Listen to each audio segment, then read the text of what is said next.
Ekonom senior Afiliani menyoroti besarnya porsi anggaran untuk pengembangan sumber daya manusia dan keamanan seperti makan bergizi gratis, pendidikan, dan alutsista. Afiliani pun menyebut pemerintah harus berpikir ulang terkait dengan langkah efisiensi anggaran yang mungkin dilakukan untuk mendorong multiplier effect kepada masyarakat dari belanja pemerintah.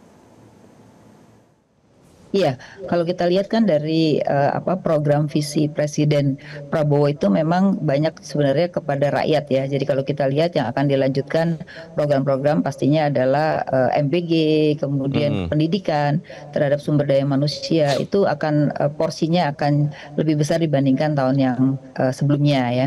Kemudian yang kedua terkait dengan keamanan ini kelihatannya kan juga menjadi concern ya. Jadi nanti anggaran semacam pengamanan dan alutsista segala macam itu akan mendapat porsi juga yang cukup besar. Itu ada perbedaannya dua itu. Karena pemerintah ingin terkait dengan masyarakat dan juga pengamanan. Itu dua hal yang kelihatannya nanti akan di dalam 2026 ini akan porsinya cukup besar ya.